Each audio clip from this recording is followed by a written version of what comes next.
The Comedy of Errors, Act 5, Scene 1. Louisiana, never may I look on day, never sleep on night, but I shall never tells you highness simple truth. Angelo, O perjured woman, they are that forsworn in this madman justly charge them. Antipholus of Phileas, my liege, I am advised what I say, neither disturbed with the effects of wine, nor hardy rash provoked with raging rear, abate my wrongs, might make one wiser mad. This woman locked me out of this day from dinner. That goldsmith there, were he not picked with her, could witness it, for he was with me then. Who parted with me to go fetch a chain, promised to bring that to the Pontine, where Balthazar and I dine together, our dinner done, that he is coming hither. I went to seek him in the street. I met him, and in his company that gentleman. He points to second merchant. There did I perjured goldsmith swear me down, that I this day of him received the chain, which God he knows I saw not, for which he did arrest me with an officer. I did obey and send my pleasant home for certain decades. He with none returned. Then fairly I bespoke the officer to go in person with me to my house. By they swear we meet, my wife, my sister, and a rabble more of wild confederates. Along with them they brought one Pinch, a hungry, lean-faced villain, a merry anatomy of a mountebank, a threadbare juggler and a fortune-teller, a needy, hollow-eyed, sharp-looking wretch, a living dead man. The precious slave forsook took on him as a conjurer, and gazing in mine eyes, feeling my pulse, and with no face, and where outer facing cries out I processed. Then all together, then all fell upon me, bound me, bore me thence. Then in the dark and darkish vault at home, there left me and my man, both bound together, till groaning with my teeth my bonds in thunder. I gained my freedom and immediately ran hither to your grace, whom I beseech give me my simple satisfaction for these deep shames and great indignities. Angelo, my lord, in truth, thus far I witnessed with him that he dined not at home, but I was locked out. Duke, but had he such a chain of thee or no? Angelo, he had, my lord, when he ran in here.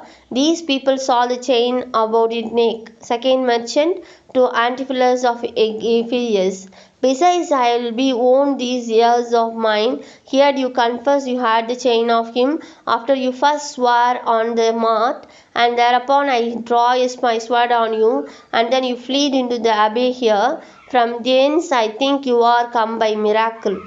Antipholus of Phileas, I never come within these abbey walls. I nor ever Jason throw my sword on me. I never saw the chain, so help me heaven, and this is a false you burden me with droll. Duke, why what an intricate impulse in this? I think you all have drunk of a Cerisy cup. If here you hoisted him, here he would have been. If he were mad, he would not plead so coldly. To Adriana, you say he dined at home. The goldsmith here denies that saying. The Romeo of Phileas, Sarah, what you say? Romeo of Phileas, pointing to the courtesan. Sir, he dined with her at the Porpentine.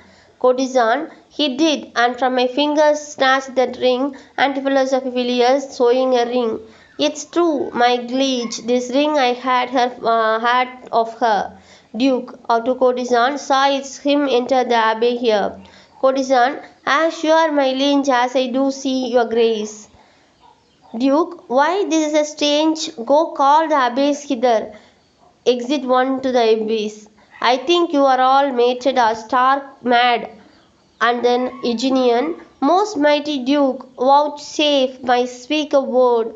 I see a friend will save my life, and pay the same that may deliver me. Duke, speak freely. Lucretian, what thou wilt. In Aegean, and to Antipholus and Aphelius. Is not your name, sir, called Antipholus? Vouchsafe me speak a word. Haply I find a friend. Save my life and pay the sum that may deliver me. Duke, speak freely. Syracusian, you thou wert Aegean to Antipholus and Aphilus. Is not your name, sir, called Antipholus? And is not that your bondman Dromio? Dromio of Aphilus? Within this hour I was this bondman, sir, but he, I think him, got into my cords, and now I am Dromio and his man unbound. Aegean, I am sure you both of you remember me. Dromio of Aphilus, ourselves we do remember, sir, by you or for lately we have bound as you, and now you are not pinch patient, are you, sir? Aegean to Antipholus and Aphilus, why look you strange on me? You know me well, Antipholus of Aphilus. I never saw you in my life till now. Aegean, O grief both changed me since you saw me last, and careful horse with time deformed hand have written strange defeatures in my face. But tell me yet, though doth thou not know my voice? Antipholus of Aphilus, neither. Aegean, Dromio, not thou. Dromio of Aphilus, no, trust me, sir, not I. And Aegean, I am sure thou dost. Dromio of Aphilus, eh, sir, but I am sure I do not. I am whatsoever a man denies, you are now bound to believe him. Aegean, not now my voice, O time's extremity, hast thou so cracked and spitted my poor tongue to in 7 short years that there my only son knows not my feeble key of untuned cares. Though now his grained face of mine he hid in sap consuming winter's dazzled snow, and all the conducts of my blood froze up. Hath my night of life some memory, my wasting lamp some fading glimmers left, my deaf ears a little used to hear. All these old witnesses I cannot hear. Tell me thou art my son Antipholus. Antipholus of Aphilus, I never saw my father in my life, Aegean, but 7 years since in Syracuse, boy, thou knowest we parted. But perhaps my son, though shouldn't acknowledge me in mystery. Antipholus of Aphilus, the Duke and all that know me in the city can witness with me that it is not so. I never saw Syracuse in my life. Duke, I tell thee, Syracusian 20 years have I been patron to Antipholus, during which time he never saw Syracuse. I see thy age and thy dangers make thee dote. Enter Emilia the abbess, with Antipholus of Syracuse and Dromio of Syracuse. Abbess, most mighty Duke, behold a man much wrong, all gathered to see. Andriana, I see 2 husbands, or mine eyes deceive me. And then, Duke, one of these men is genius to the other, and so of these which is the natural man, and which the spirit, who defies them? Dromio of Syracuse, sir, I, sir, am Dromio. Command him away. Dromio of Ephesus, I, sir, am Dromio. Pray let me stay. Antipholus of Syracuse, Aegean art thou no, or else this host.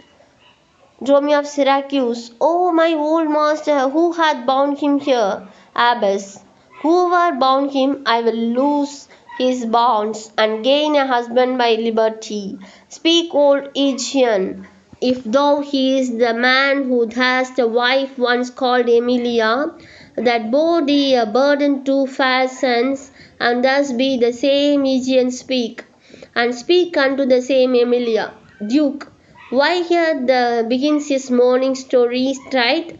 Those 2 Antipholus, thus 2 so like, these 2 Dromios, one in semblance. Besides her urging of her wreck of the sea, these are the parents to their children, Aegean, which accidentally are met together. Aegean, if I dream not, thou art Emilia, thou art she. Tell me, where is it that son that floated in thee on the fatal raft? Abbess, by men of Epidium, he and I, and the twin Dromio all were taken up. Abyss by men of Epidemium, he and I and the twin of Dromio were all taken up, but by rude fishermen of Corinth, by force took Dromio and my son from them, and me they left with those of Epidemium. What then become of them I cannot tell. I unto this fortune that you see me in. Duke. To Antipholus of Syracuse, Antipholus, thou can't come from the Corinth first. Antipholus of Syracuse, no sir, not I. I came from Syracuse. Duke, stay and stand apart. I know not which is which. Antipholus of Syracuse, I came from Corinth. My most gracious lord, Dromius of Epilius, and I with him. Antipholus of Epilius, brought to this town that most famous warrior, Duke Nanaphion, your most renowned uncle. Andriana, which of you two did dine with me today? Antipholus of Syracuse, I, gentle mistress, Andriana, are not you my husband? Antipholus of Epilius, no, I say no, not that. Antipholus of Syracuse, and so do I, yet did she call me so, and this fair gentlewoman, her sister here, did call me brother to Luciana. What I told you then, I hope I shall have leisure to make good, and if it is not a dream I see and hear. Angelo, turning to Antipholus of Syracuse, that it is the chain, sir, which you had of me? Antipholus of Syracuse, I think it be, sir, I deny it not. Antipholus of Epilius, to Angelo, and you, sir, for this chain arrested me? Angelo, I think I did, sir, I deny it not. Andriana, to Antipholus of Epilius, I sent you money, sir, to be your bail by Dromio, but I think he bought it not. Dromio by Epilius, no, by none by me. Antipholus of Syracuse to Adriana, this purse of decades I received from you, and Romeo my man did bring them me. I see we still did meet each other's man, and I was taken from him, and he for me. And thereupon these errors arose. Antipholus of Epilius to the Duke. These decades pawn I for my father here. Duke, I shall not need, the father hath his life. Courtesan to Antipholus of Epilius, sir, I must have the diamond from you. Antipholus of Epilius, here, take it, and much thanks for my good cheer. Abbess, renowned Duke, vouchsafe to take the pains to go with us unto the way here, and here at large discuss all their fortunes, and all that are assembled in this place, and by the symphonized one day's error have suffered wrong. So keep us company, and we shall make full satisfaction. 33 years have I, but none in trivial of you, my sons, till this present hour. My heavy burden never delivered the Duke, my husband, and my children dead. And you, the calendars of their nativity, go to the gossip's feast, and go with me after so grief such nativity. Duke, with all my heart I will gossip at this feast. All exist except the two Dromios and the two brothers Antipholus. Dromio of Syracuse to Antipholus of Epilius. Master, shall I fetch your stuff from shipboard? Antipholus of Epilius. Dromio, what stuff of mine would thou embarked? Dromio of Syracuse. Your goods lay at host, sir, the Signior. And Antipholus of Syracuse to Antipholus of Epilius. He speaks to me, I am your master Dromios. Come to go with us. We will look to the Anon, embrace the brother there, rejoice with him. The brothers Antipholus exist. Dromio of Syracuse, there is a fat fire at your master's house that kitchened me for you today at dinner.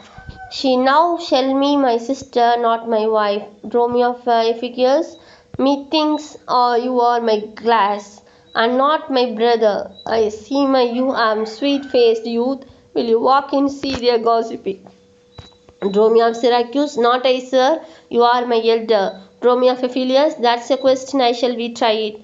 Dromio of Syracuse, we will draw cuts for the Signia till then. Lead thou first. Dromio of Epilius, nay. Then thus we came into the world like brother and brother, and now it's go hand in hand, not one before another.